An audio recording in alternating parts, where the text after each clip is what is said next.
जय अंबे, खुश रहा, आनंदी रहा, आरोग्यपूर्ण रहा, ही साई तुळजाभवानीच्या चरणी प्रार्थना. ओम पितृदेवताभ्यो नमः. तर आपल्याला पहिलाच आता पदार्थ बनवायचा आहे, ते गोड बनवूया आपण, खीर. तर खीर बनवताना हे बासमती तांदूळ घेतले आणि बासमती तांदूळ असे जरासे भाजून घेते. भाजून घेतल्यावर ते भरडून घ्यायचे आणि मग दूध आपण ठेवू ना उकळायला, त्यामध्ये हे टाकायचे. भाजून घेतले ते मग छान येतात. चला तर मग आता आपण बाकीचे सगळे पदार्थ बनवून घेऊया पितृपक्षातील.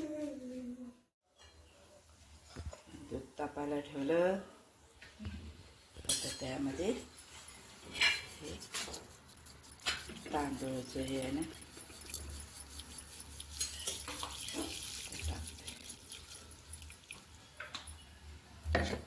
तांदूळ भरडले होते ना, भाजले तांदूळ भरडले आणि आता याच्यामध्ये टाकले. आता ते होतील. इकडे मोनिका चपाती करते.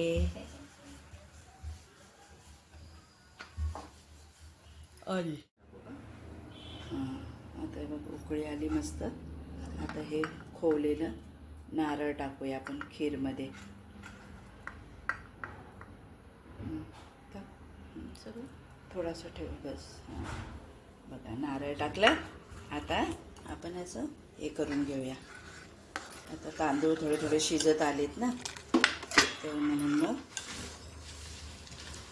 आता नारळ टाकला, खोवलेला नारळ. हे तांदळाच्या खीरला महत्त्व असतं ना, तांदळाची खीर, वडे आणि सगळ्या भाज्या, भोपळा, बटाटा, गवार, कारलं, भेंडी अशा भाज्या असतात. मेथीची भाजी, आळूचे वड्या आणि कढी असते, वरण असतो, भात, चपाती, पुरी आणि ते मेन वडे असतात, उडदाचे वडे, भजी, पापड असं सगळं असतं. म्हणजे पितरांना सगळं आंबट तिखट, म्हणजे आपल्याला त्यांचा स्वाद माहिती असेल नसेल जरी त्यांच्या आवडीचं आपण बनवतोच, पण त्यांना सगळे स्वाद चाखायला भेटावे म्हणून आंबट तिखट गोड असे पदार्थ सगळे आपण पदार्थ बनवतो की त्यांना जी आवडेल ती. कारण ते तर काय वासाचे घेणार, फक्त वास घेणार ते आपल्या पदार्थांचा आणि ते जातात. कारण ते हवेसारखे एकदम सूक्ष्म असतात आपले पित्र. ते येतात, बघतात, त्यांना आनंद होतो की आपली आठवण काढली जाते आणि आपल्यासाठी एवढं पदार्थ केलेत. मग ते तर काय नुसते वास घेतात. थोडंसं मान आहे आपल्या कावळे राजांना, मग ते येतात, थोडंसं हे करतात, आपल्याला तेवढी शांती मिळते आणि त्यांना मोक्षप्राप्ती मिळावी. त्यांना पुढचा मार्ग सुलभ नसेल तर सुलभ होतो आणि नाही तर त्यांना आत्म्याला शांती मिळते आणि आपल्याला सगळ्यांना आशीर्वाद देऊन जातात ते की माझी आठवण काढतायत आणि माझं सगळं व्यवस्थित करतायत. आणि जरी पूर्णजन्म झाला, पूर्णजन्म म्हणतो ना आपण, झालाही असेल तरीसुद्धा त्या ज्या जीवामध्ये असतात ना, त्या जीवाला हे सगळे आशीर्वाद मिळतात. त्यामुळे कुठूनही कसंही केलं तरीसुद्धा कोणाला तरी आशीर्वाद मिळतात. कोणाला तरी आशीर्वाद कोण घेतं, कोण देतं, अशा प्रक्रिया यामध्ये होतात. म्हणून हा सणच आहे जसा काही नाही का, पितृपक्षांचा हा पंधरवडा आपण पितरांसाठी अर्पण केलेला आहे. तर मग आपण पितरांची जशी सेवा करता येईल तशी आपण सेवा करतो. झाल्या, वाटण करून घेतले. हिरवी मिरची, जिरे आणि कोथिंबीर असं वाटण करून घेतलं. कारण आपल्याला लसूण नाही वापरायचं आहे ना म्हणून. आता हे मी तेल ठेवलं तापायला.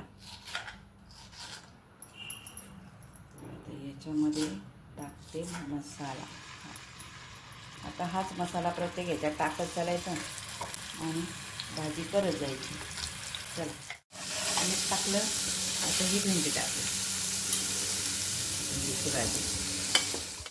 इकडे खीर होते, इथे चहा ठेवलाय आणि इथे भेंडीची भाजी.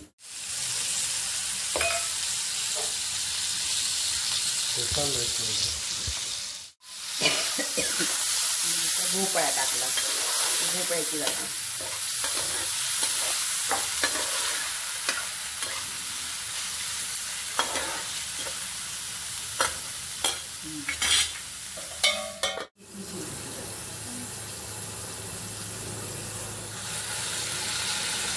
त्याच्यामध्ये मीठ नंतर टाकते.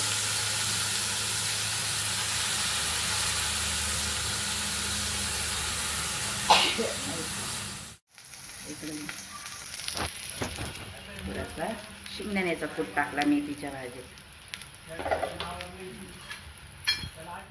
खीरमध्ये वेलची पावडर टाकते. ही आपली खीर झाली. आता बघा ही मेथीची भाजी होते, इथे कारल्याची भाजी होते. आता होतच आलं आपलं सगळं. काय हो,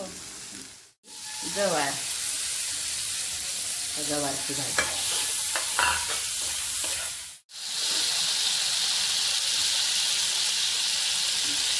त्याची ना पाटवड्या बनवल्या ना, तर पाटवड्या बनवताना मी फोडणी कशी दिली ते दाखवलं नव्हतं ना, म्हणून आता दाखवते. कारण तशाच बनवायचे आहेत ना. हे हिंग टाकलं आणि आता याच्यामध्ये मी पाणी टाकलं. त्याच्यात पाणी टाकलं. आली की आपल्याला हे पीठ टाकायचं. हे मी त्या दिवशी टाकलं नव्हतं ना, मी डायरेक्ट केलं होतं आणि टाकलं होतं. मी असं पीठ टाकून घ्यायचं. आपल्याला बेसन बनवायचं आहे तसं बेसन बनवायचं. त्याच्यात गुठळ्या नाही झाल्या पाहिजे म्हणून मग ते असं हे करून घ्यायचं.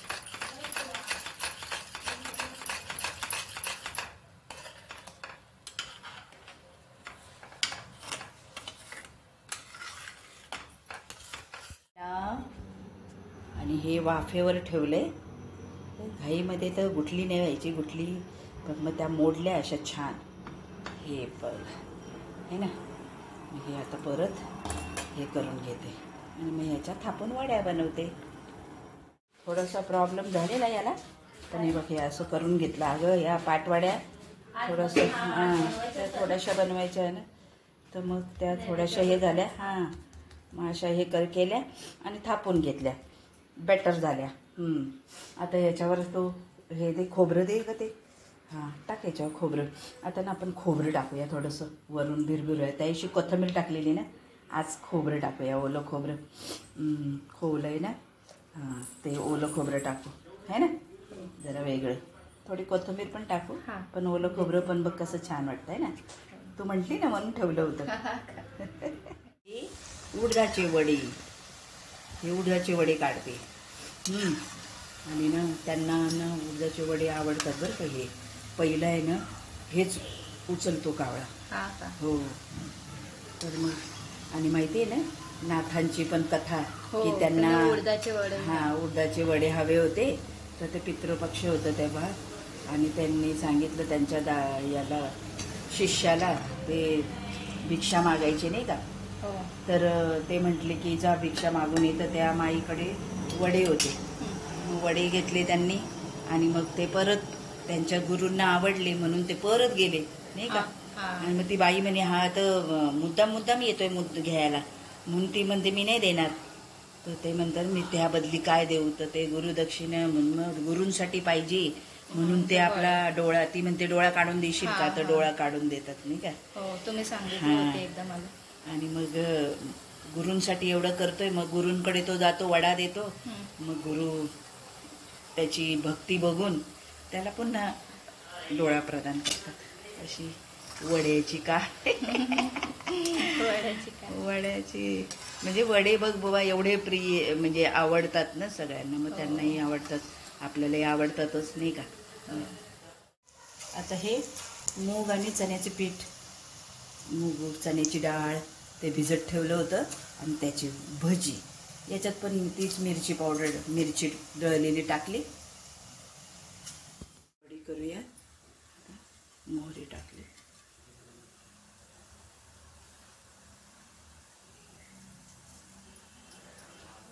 थोडेसे जिरे.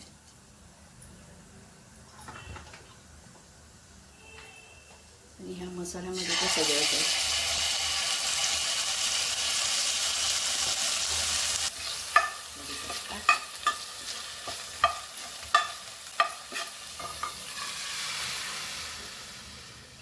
दही आणि बेसन पिठाचं. आता वड्या करून घेऊया. म्हणजे हो गया आपला. झालं मग आपलं आहे ना. वड्या होऊ दे की मग झालं. काय लागतात आपल्याला की मेथीची भाजी, बटाट्याची भाजी, गवारची भाजी, भेंडीची भाजी, कारल्याची भाजी, भोपळ्याची भाजी, ह्या अळूच्या वड्या, हे भजी, हे वडे, वरण, कढी, खीर आणि ह्या पाटवड्या. असं एवढं सगळं आपण आता पितरांना आणि ह्या पुऱ्या असं बनवलं. आता काय राहिलं ग? याची भाजी राहिली. थांब, याची भाजी राहते.